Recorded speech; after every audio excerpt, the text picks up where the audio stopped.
So, uh, as you say, I mean, what I want to do this afternoon is talk a little bit about some of the opportunities we took during COVID to effectively uh, sort of continue the work that we've been laying down probably for about 10 years now, on trying to first of all maximize our opportunities around telehealth, but to really begin asking the questions: how do you do this at scale, and how can you make it, truly sustainable? If we go to the next slide, please.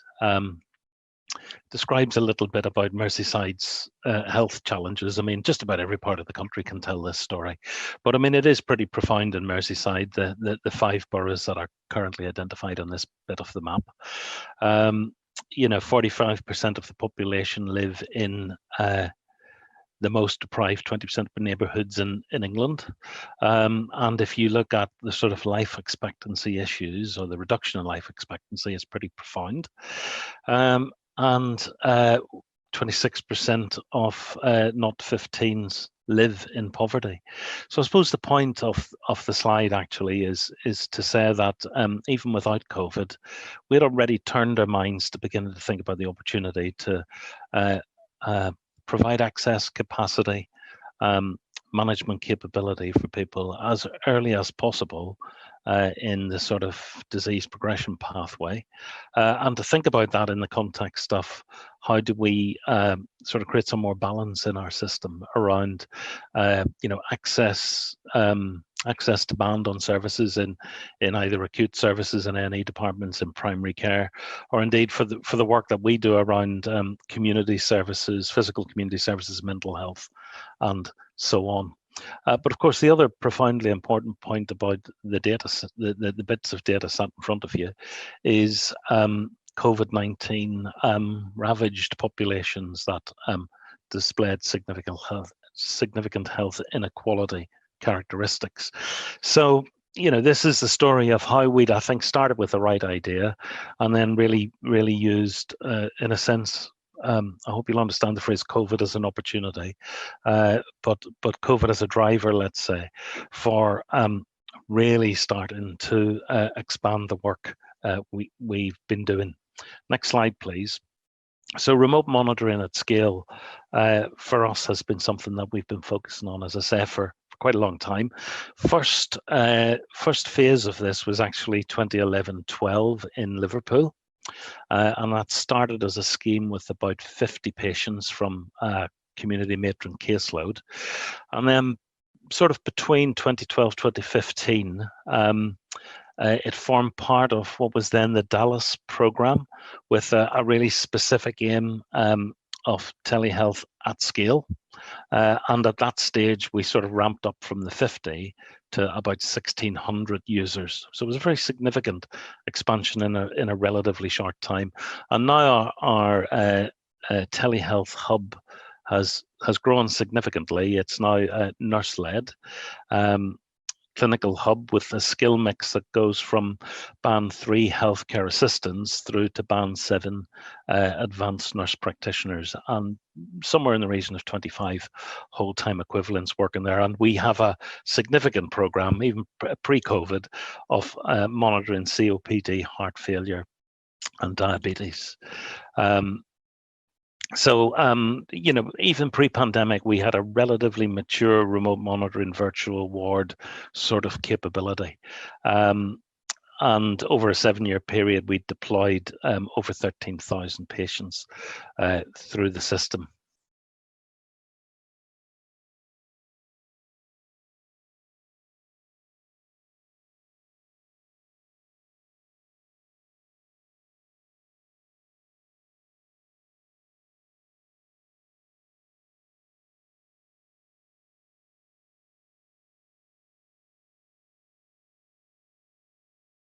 Understood and saw the opportunity to do something really quite different. I think what was sort of interesting for us was in the period of examining what to do at scale pre-COVID. What we had really discovered was we had managed to bust a lot of myths, I think, around the telehealth piece. One of which was that it was really all about the technology, when in reality it wasn't really all about the technology. It was a lot about, as I think the last speaker coming to the end of his presentation had talked about, the importance of clinical relationships. This is a cultural program enabled, or cultural change program that was enabled by the technology rather than the other way around. So building significant relationships across the clinical space is really, really important, because with that comes an interest and an appetite to take the right types of managed risks clinically with patients inside the right clinical governance frameworks. So, for us, specialist skills, training, engagement, deep engagement with the users of the service, with patients who were going to benefit from this, were really the things that, if there's a message for us, those are the things that really created the very big difference.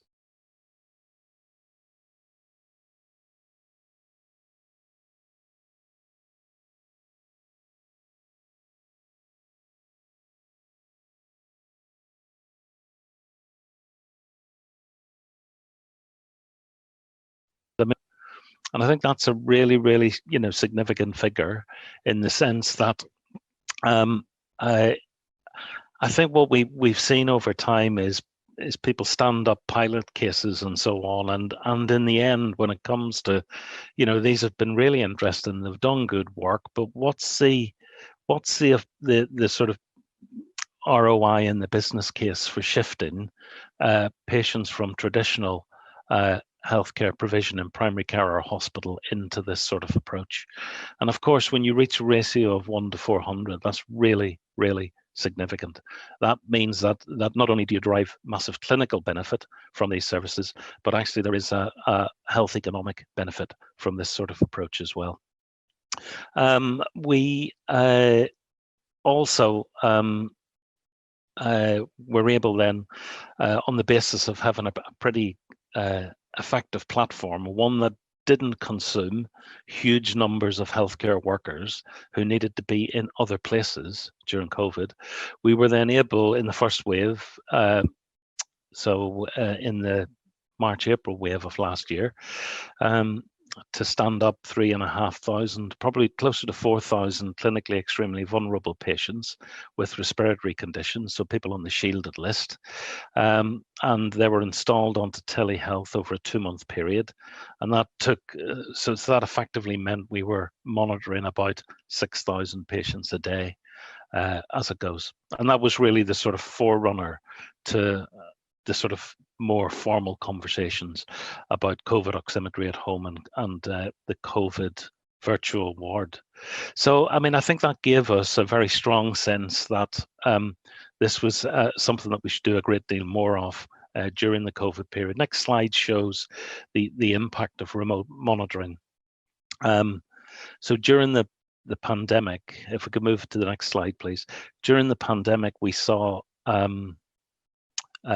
over 8,000 patients being monitored remotely through the telehealth technology. So 66% of patients were alerted on the telehealth system, and that broke down into 3% of COVID patients stepped up onto hospital for further treatment, 2% referred to primary care for assessment, but the remaining 61% were treated on the platform by telehealth clinicians, which in itself is a really important validation for the approach we're taking here. So that's touching 5,000 patients who remained on the platform, but in a world where it was really, really critical to have clinical appropriateness like we've never had it before, because you'll remember back, our hospitals were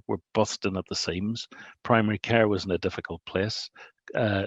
Care homes were in a really difficult place. This ability, I think, to identify patients early that might need secondary care treatment meant that we were not only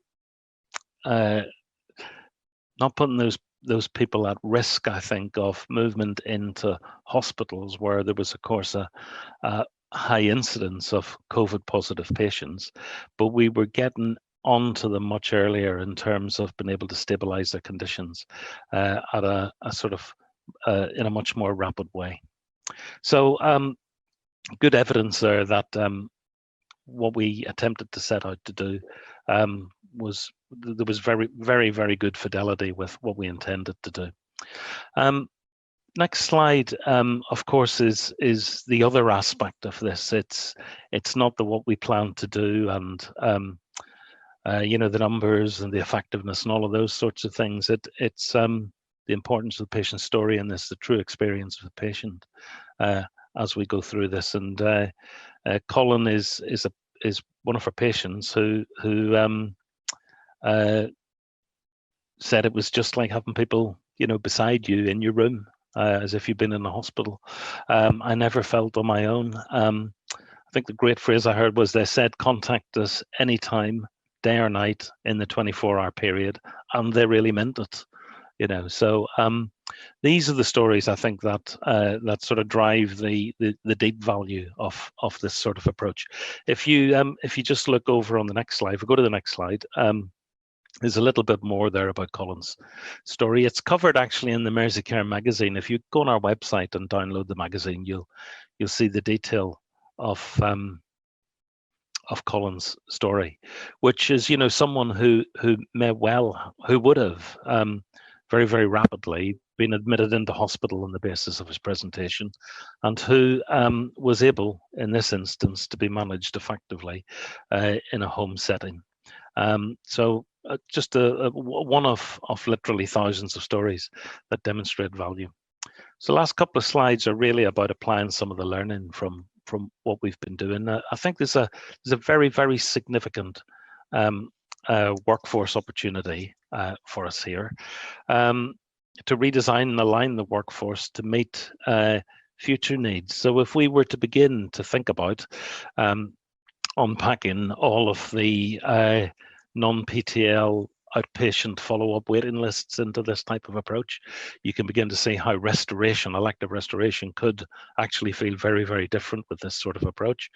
As we know now, all of our A&E departments are incredibly busy, and having this sort of approach, even as we've now started to deal with the Delta variant, one thing we did was immediately that the incidence rates started to increase across Merseyside, we increased even further the oximetry at home capacity. So it allows us to be, almost instantly responsive to new rises in demand. Lots of development of specialist training to support remote care.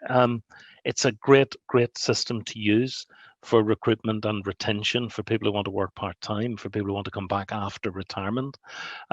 We see so often skills exit the NHS on the basis of people legitimately reaching retirement age and so on, or wanting to change to their work circumstances. This is a fantastic mechanism to allow us to be able to do that. We've discovered that, remote supervision, advice assurance, is a different set of skills, different set of risks, but all eminently manageable. And certainly for the virtual ward piece, just as we've discovered with this, you can't just set something down in the middle of a pathway. This is, I'll go back to the point I made, this is a cultural challenge. It's not an implementation challenge in truth. It's really a cultural challenge. And then on the next slide, applying the lessons to demand. We've seen a very, very significant opportunity here now to take self-care, this notion that has sat in as many white papers, I think, as I've ever read, including the current one, about self-care and management. Self-care and management, it trips off the tongue beautifully, but it is like asking your trapeze artist to do the high wire act at the circus, but we're not going to have any net to catch you. That's very different from having the net present, and this provides the net for self-care and management, and that is an opportunity for us to significantly change the bandwidth, I think, around the self-care management opportunity. And then in terms of affordability, I mean, our study that we published in BMJ Open in 2019 showed somewhere between a 22 and a 25% reduction in healthcare utilization by patients on the telehealth platform. And I mean, that's a really, really conservative estimate. And I think as we start to look at the opportunity, not just to do what we've currently done, which is sit inside particular disease conditions and criteria, COPD, heart failure, and so on, but to begin to think about how you actually monitor really, really accurately and effectively on a comorbid platform, including being able to manage or understand and monitor people's mental health, or at least their mental well-being in the context of this, provides us with a sort of really significant opportunity, I think, to continue to construct that case for not only something that is technically really, really brilliant to do and use, but which actually starts to do that other thing, which is help us understand how you do the left shift. Again, it's something that's been in every white paper that I remember. How do you unpack stuff out of a more complex hospital setting to some other place in the community? And the answer is a lot of clinicians will resist doing that because they're not sure about the clinical quality of the alternative, and they're not sure about the skill set and the clinical governance. And of course, to some extent, understandably, they don't quite want to let go. And in this system, you can manage that not let going by having a sort of persistent longitudinal approach to understanding where people are in a remote monitoring setting. And lastly on the slide, you'll see some of the other things that we've now started to work on, which will sort of develop through the next phase of this as we go. Great lesson was pre-COVID, only Liverpool was significantly using telehealth at scale. And that was with about 2,000 users. We're now in the process of rolling the telehealth hub out across our ICS, which is Cheshire and Merseyside, and 8 out of the 9 CCGs are currently signed up onto that platform, with the 9th one working up its business case.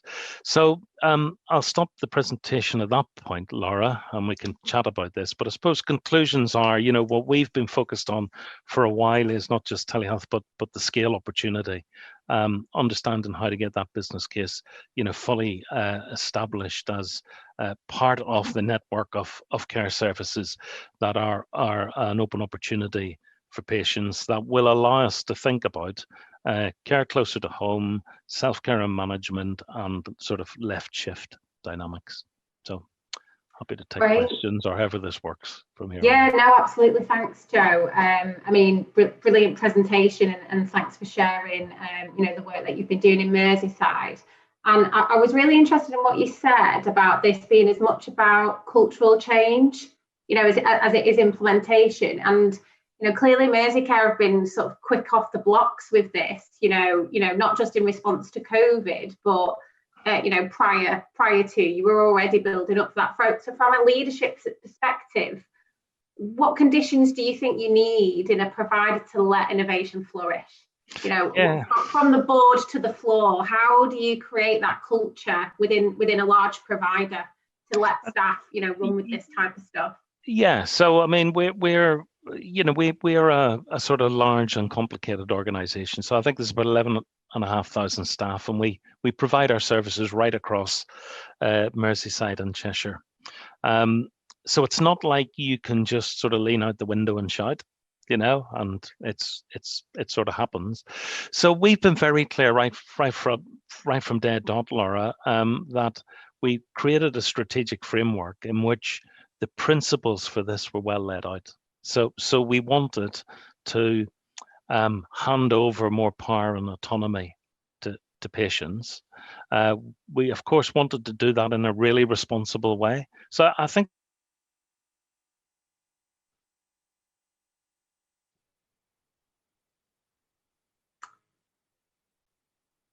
that might be Joe's signal. Hopefully Joe will be back with us in a sec.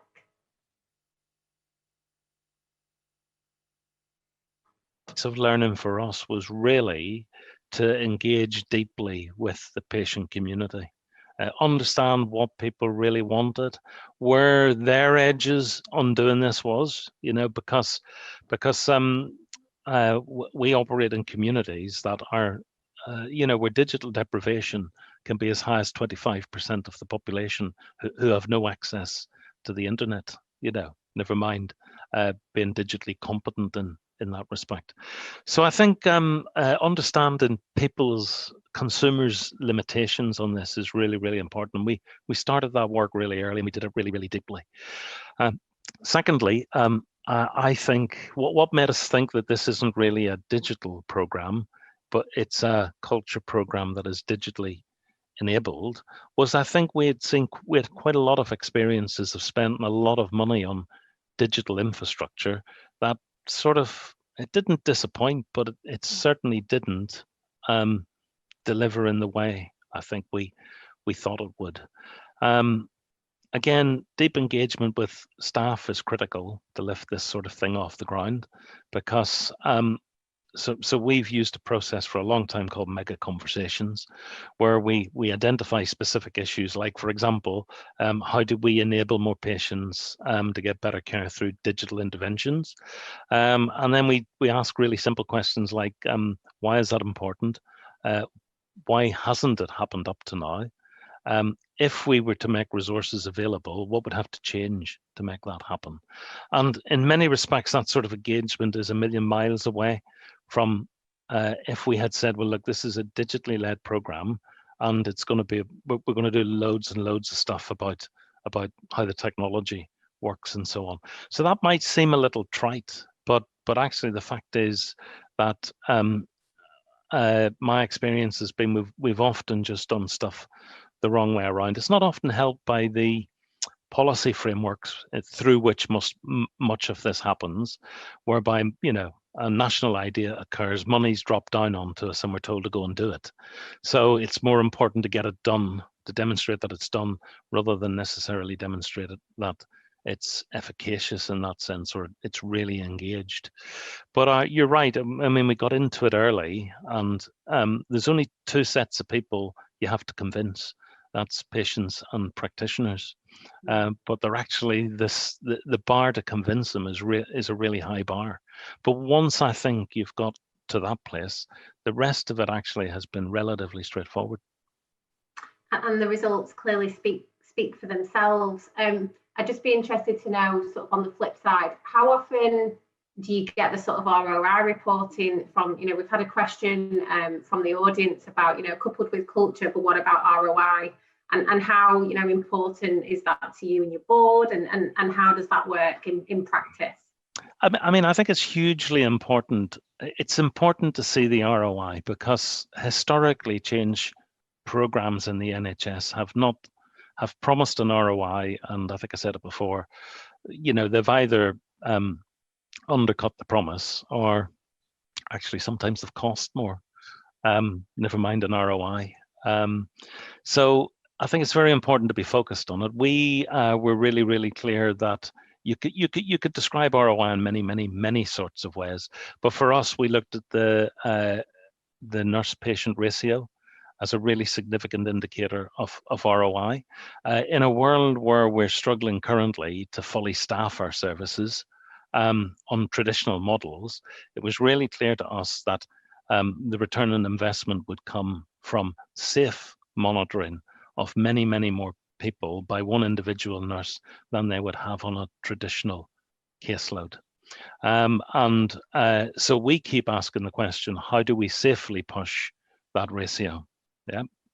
I think the other component of ROI is you have to give it some time to evolve as well, because I think we'll see a really big shift in our ROI benefit when we start to say, well, let's stop. Even though we're using a digital approach and a telehealth approach, we're still constrained a little bit by our ologies. So, the diabetologist is seeking something different to the respiratory physician, something different to, and if we begin to think now as we're significantly doing? How do we collect and join our information in a persistent longitudinal record? And how can we identify those core people with 2, 3, 4, 5 comorbidities? And how do we create the package around these folk? Then I think that's the point you'll really see the lift off. But for a board, yeah, the board is right to ask that question, because you could invest a ton of money in this stuff and not really shift the paradigm from the nurse-patient ratio that we currently have. I think it's right to ask the question.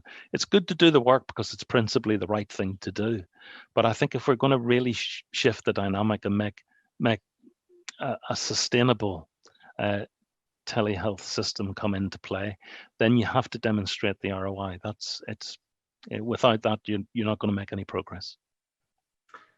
Thanks, Joe. And I think what you're talking about there is it's not just the deployment of the technology, it's how you transform the service models and how staff operate and how patients engage with the service as a full result. That's true transformation. It's not just the technology itself. And you said back to the fact that you've deployed this technology and you put in specialist training for staff, that's really helping with staff recruitment and retention, which is a really interesting point to reflect on of what some of the broader benefits are of this type of approach. And are you working at the extent now where you're actively sort of recruiting and looking for clinical digital skills, or is it a gap, or is it something that you're looking to sort of invest in a bit more as an organisation? To what extent is that becoming embedded in how you operate as a business, as an organisation? It's totally embedded in how we work as an organisation. I mean, we're seeing actually a sort of aging workforce as a really significant opportunity for us. I mean, there's two things can happen. You can sort of see people depart on retirement or early retirement, and because we've got quite a big mental health practice, we've got lots of mental health officer status, so people going at 55 who are really, really skilled, and they're often dually qualified people, so they're physical health nurses and mental health nurses. So we've started to look at the opportunity to use those clinical skills, but of course the other skill and training opportunity there is to say, well, if you've worked on a ward all your life, it's really different to work on the end of a monitor, and that's a different sort of approach. So what is really important to do then is accept that your skill set as a specialist clinician is really, really important, but your skill set to be able to engage with people on telemetry is quite a different skill set. So in the early days of this, we discovered that actually you really had to work with the people who were using the service in the end to develop the scripts, because if you didn't develop the scripts, it's just different. We all know this from COVID life and doing these sorts of things. You can get so far on a screen, but actually to do it really, really well, you've got to start getting really skilled around it, and that's a slightly different skill set from face-to-face specialist input.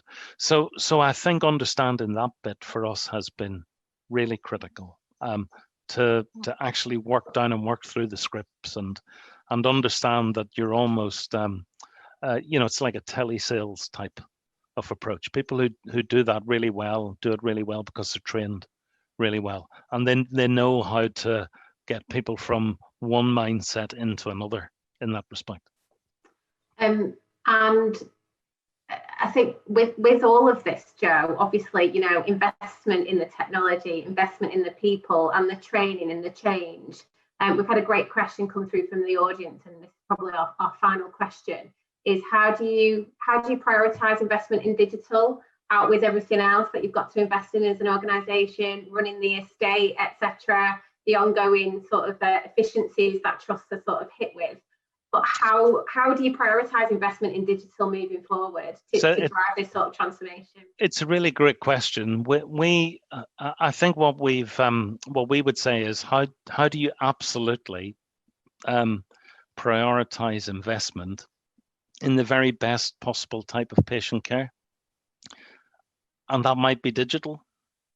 Do you know? So I think if you start with the digital question, I think it's really easy to say, well, there's a massive pressures here. You're right, we've got old estate, we've got all sorts of demand pressures elsewhere. I think you've got to start with asking, sorry if this seems patronizing, but what business are we in? And we're in the business of providing the best possible patient care. And then you go to the issue of how do you prioritize investment in digital. The other thing I'm going to say is really, really odd here now, I think, but you also make sure you prioritize investment in digital by making sure you invest in organizational development as well. So we've been able to, one of the things that we took a real big punt on in Merseyside a while back was making sure that we still continue to think about organizational people development and about making sure that we had real mechanisms to unleash their talent and those sorts of things. And frankly, sometimes, if you just think about we're going to invest in this digital project and you go along to a lot of people who don't feel very engaged with the organization, well, it's just another thing to do. Doesn't matter whether it's digital or not, quite frankly. Whereas if you create a receptive context in the organization to change that fits with the mission of the organization, so that's why I'll say what's the best thing to do for patients, then make sure your organization is receptive to change. It might be digital, it might be other things, but actually you then stand a chance of saying, well, when the solution looks like this, we can really enable this thing with a digital opportunity, then you've got people who will be prepared to take that little risk, because I guess for people who like the digital thing, it's great, isn't it?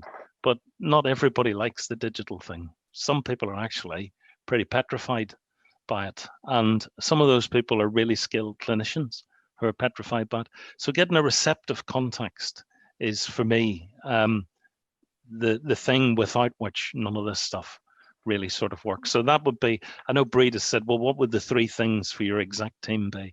I'd say make sure that we work with patients to understand what they're prepared to do with us.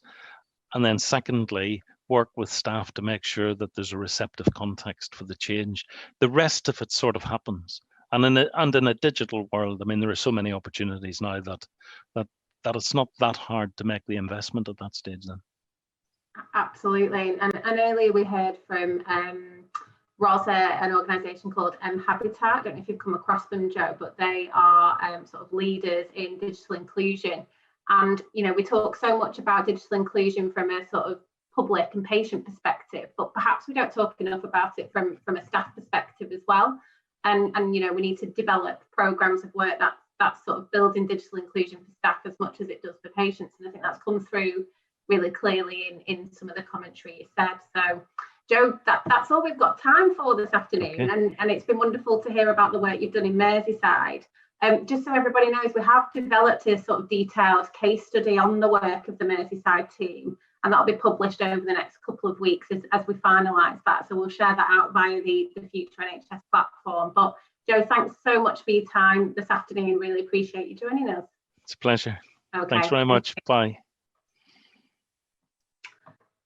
Okay, our next session for this afternoon, we will be moving on to look at the work of the National Innovation Collaborative, and we'll be joined by 2 colleagues. That'll be Oliver Barnes, who is Programme Director at the AHSN Network nationally, and Tim Cunillan, who's Head of Delivery for NHSX.